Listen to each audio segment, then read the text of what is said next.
देवाला आन दुसरं माझं न मान आन बसलेल्या सर्वला आन तिसरं माझं न मान कैलासाच्या सांबाला आन सुंबरान मांडलं का सुंबरान मांडलं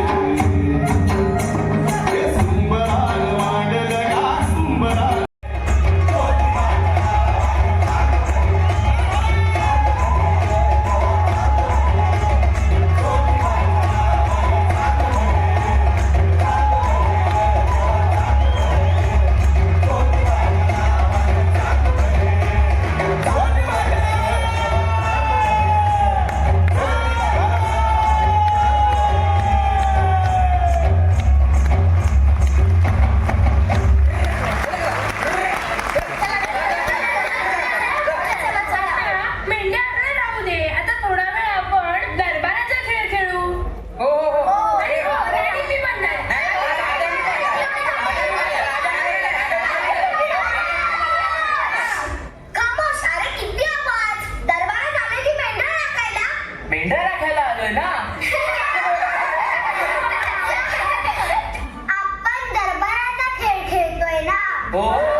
पण स्वराज्य धर्म जपायचा हे कधी कळणार?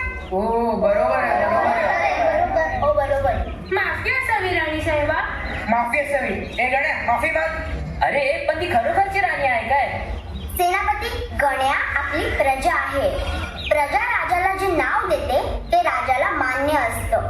कुणी कृष्णाला कृष्ण म्हणतं, कुणी कान्हा, कुणी कन्हैया आणि नाव बदललं म्हणून कृष्ण तर बदलत नाही ना. तसंच राजाचं. बोला काय काम काढलं? राणी सरकार, हिच्या बकऱ्या महाजीने चोरून नेल्या. भरल्या राज्यात चोरी? मी हे काय ऐकते सेनापती? राणी सरकार, तुमच्या सेनापतीला सगळं माहितीये. तो महाजी कोणाचा ऐकत नाही. विचारायला गेला तर मारायला उठतो. कुठे आहे माझी तलवार? तात्काळ सैन्याला बोलवा. आपण महाजीवर कूच करत आहोत. अहो राणी सरकार, पण तुमचा तो मोठा भाऊ आहे ना. सेनापती, प्रजेचं हित महत्वाचं, नाती गोती त्यानंतर. चला तयारीला लागा.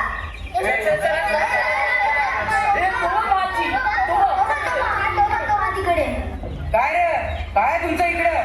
माझ्या बकऱ्या दे. नाही देत जा. महाजी, ज्या बकऱ्यांवर तुमचा हक्क नाही त्या देऊन टाका, नाहीतर काय करशील? या काट्यातून मला मारणार आहेस? सगळ्यात तोडून टाकेन.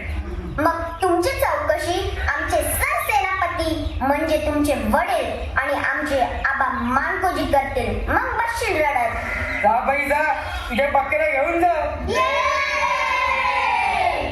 लक्षात असू दे, छत्रपती शिवराय म्हणाले होते, रयतेच्या गवताच्या पातीलाही हात लावता कामा नये. त्याला कारण होतं, राजाने रयतेच्या विश्वासासोबत स्वराज्यातील पशु वृक्ष वल्ली जपावे, वाढवावे, समृद्ध करावे. आपले कितीतरी सण आहेत जे झाडांशिवाय अपूर्ण आहे. वटपौर्णिमेला वड, तुळशीच्या विवाहाला तुळस, इतर सणांना लागणारी फुलं पानं हे सगळं निसर्गातून येतं. हा सगळं निसर्ग देवाची देणगी आहे. आपण जेवढं वृक्षवल्लींना जपू तेवढंच निसर्गही आपल्याला जपेल. राणी सरकारांचा विजय हो! राणी सरकारांचा विजय हो! गावाचं नाही राष्ट्राचं भाग्य थोर म्हणून छत्रपती शिवाजी महाराज आपल्या मुलखाला लाभलं आणि त्यांच्या विचारांचं पायी आज राज्यकर्ते झाले. नाहीतर हा मुलूक मोगलांनी पिळून काढला असता. आमचं चौंडी गाव तसं धाकलंय. इथे तुमच्या तोला मोलाचा माणूस येणं म्हणजे सण. तुम्ही पेशवा इथले सुभेदार. तुमच्या पराक्रमाची कीर्ती गावागावात पसरली आहे. कुलकर्णी, पराक्रम हा फक्त लढाई लढूनच नाही तर ती टाळून सुद्धा साधता येतो. आपण नसता तर आमच्या परगण्यावर मुघलांनी कधीच गाढवाचा नांगर फिरवला असता. तुमच्यासारखा भक्कम सुभेदार आमच्या प्रांताला मिळाला म्हणून सगळं आलवेल आहे. या आधी असं नव्हतं. पाश्चात्य सैनिक यायचे, हाती एक तर ओरबडून न्यायचे. छत्रपतीचं राज्य आलं आणि परिस्थितीच बदलली बघा. त्या छत्रपतींच्या राज्याचे सुभेदार आपण. आमच्या धनगराला जेव्हा कळलं की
आज सोमवार आहे ना, शिवशंभूवर अभिषेक करायला चालली. मी दर सोमवारी येते. आज तुला आज जाता येणार नाही. का? आज इथं सुभेदारांचा मुक्काम पडलाय. अभिषेक पुढल्या सोमवारला घाल. मला एक सांगा, तुमचे सुभेदार शंभू महादेवापेक्षा मोठे आहेत का? हे पोरी, अरे कुणाबद्दल बोलतेस कळते का? तुझं गाव विकत घेतील या देवळा सकट. जा जा, आला मोठं गाव विकत घेणारा. शिपाई शिपाई काय झालं? सुभेदार, अहो ही पोरगी आत यायला बघतीया. मी थांबवलं तर म्हणते. तर मी म्हटलं, तुमचे सुभेदार शंभू महादेवापेक्षा मोठे आहेत का? मग युगानुयुगे जो नियम शंभू महादेवाने घालून दिला आहे, त्याला एका सुभेदाराच्या राहुटीसाठी तोडायचं? शंभू बर सुभेदार गावाचे पाहुणे म्हणून मंदिराच्या आवारात थांबले. मग पाहुण्यांनी पाहुणे बनून राहावं. मंदिराचे मालक होऊ नये. या मंदिराचा आणि गावाचा मालक एकच, तो शंभू महादेव. शिपाई सोडा त्या मुलीला दर्शनाला. हर हर महादेव, हर हर महादेव, हर हर महादेव.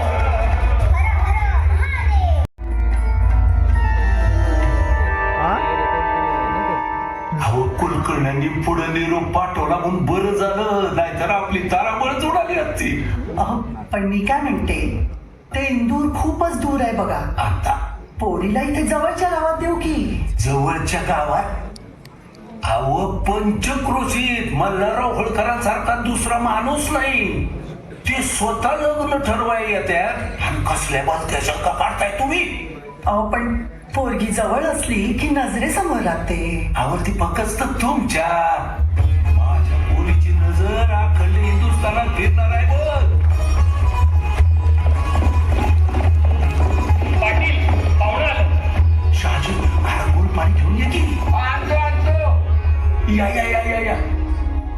माणकोजी, तुमची मुलगी पाहिली. आमचा मुलगा खंडेराव याच्यासाठी तिचा हात मागायला आलोय. सुभेदार मल्हारराव होळकर घराण्याच्या या पहिल्या सुनबाई असतील. अहो सुभेदार, आमची मुलगी तुमच्या घरी पडली म्हणजे तुमचीच झाली. बोलवा मुलीला, तिची बी मर्जी विचारू दे. हा,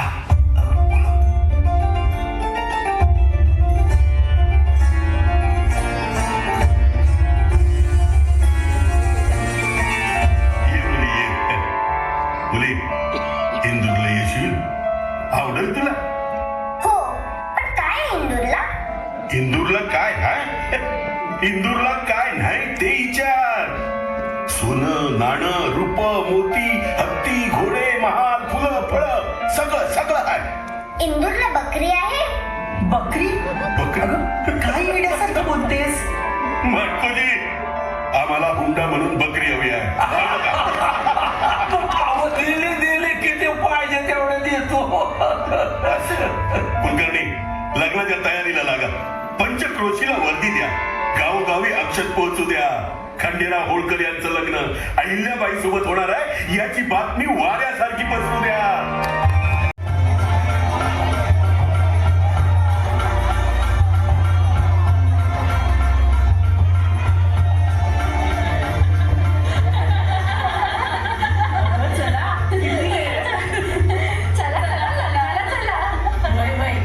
चला सुभेदाराच्या घरचं लग्न म्हणजे साधारण मी थाटत. नवरा मुलगा देखणा आहे.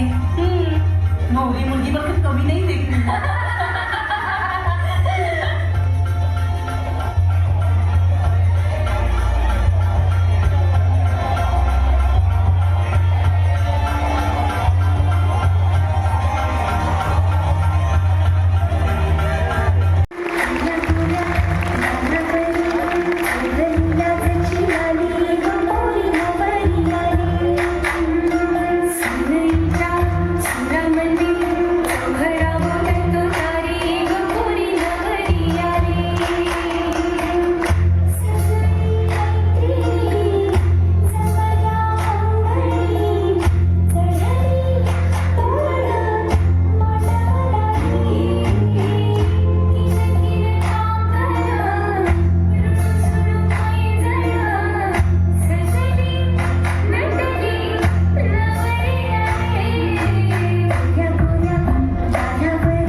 तुम्ही आमच्या गावची मुलगी आपली सून म्हणून निवडली.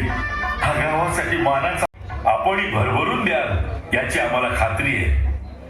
आमच्या या चौंडी गावाकडून वरवधू आणि पाहुण्यांसाठी हा आहे.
गौतमीबाई सुनबाई आल्या बरं.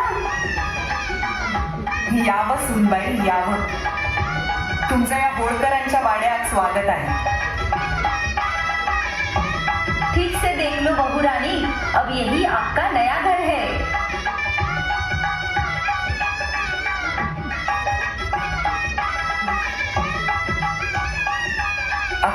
सौभाग्यवती भव. सुनबाई या आशात इथे बसा.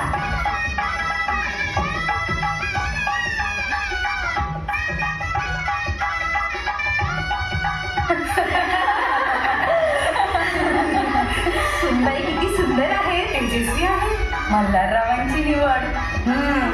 खंडेरावांना शोभून दिसतात. होळकरांच्या या पिढीमधल्या आपण पहिल्या सुनबाई. अहिल्या, पहिलेपणाचा जसा मान असतो तशी जबाबदारी सुद्धा. तेव्हा होळकरांची पुढची पिढी आता तुमच्या हाती. मायेनं आणि हक्कानं सांगते हो अहिल्याबाई, पदर घ्या, पदर द्या, पदर खोचा, पण देव सोडून, देव समजून इतर कुणासमोरही पदर पसरू नका.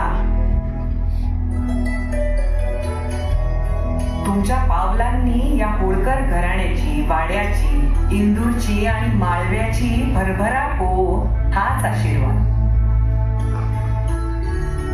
हो चालत कुठे? नाव घ्यायला हो म्हणजे काय? नाव घ्यायलाच पाहिजे. घेते. गणेशाला दुर्वा, शंकराला बेल. गणेशाला दुर्वा, शंकराला बेल. खंडेराव आणि माझा 7 जन्माचा मेल.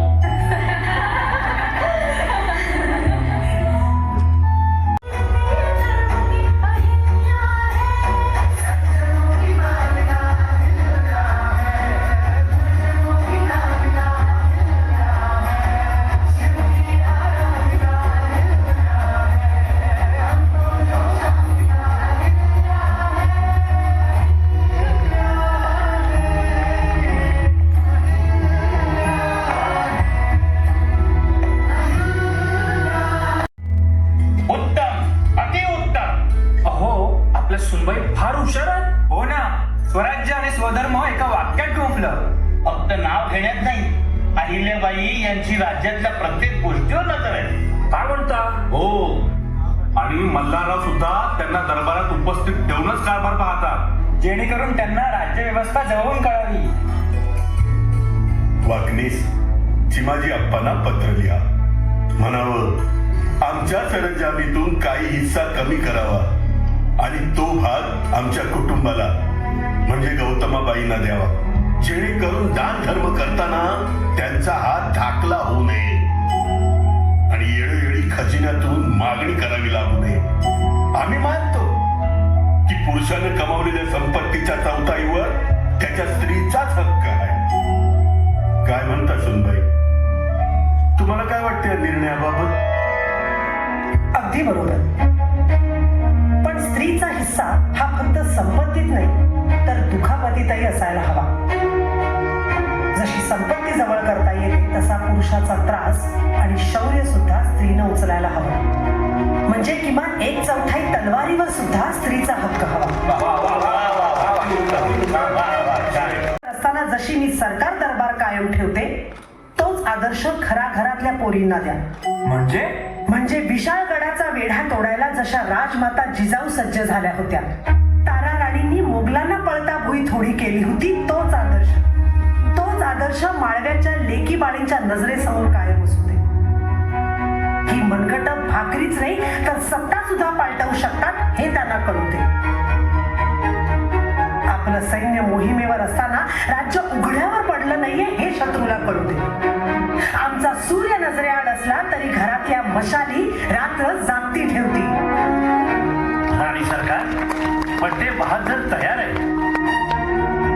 गावातल्या पोरी बाळींना बोलवा, त्यांना कळू देत हा मर्दानी खेळ कसा खेळला जातो. असं म्हणतात की 10 धारकऱ्यांना 1 पट्टेकरी पुरून उरतो. अफजल खानाच्या विरोधात सुद्धा जीवा महालानी हाच पट्टा चालवला होता. आमच्या मुलींनाही कळू देत की हे हत्यार. उद्या प्रत्येकीच्या हातात 1 पट्टा आला ना की त्या हजारांच्या तुकडीला सामोऱ्या जातील.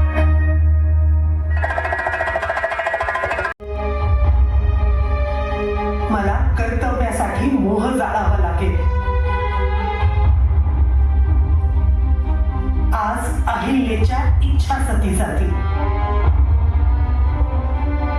आणि ही अहिल्या जिवंत राहील देशकार्यासाठी. माझ्या 2 मुलांसाठी, माहल्यातल्या शेकडो मुलांसाठी, या देहापेक्षा देशाला माझी गरज आहे.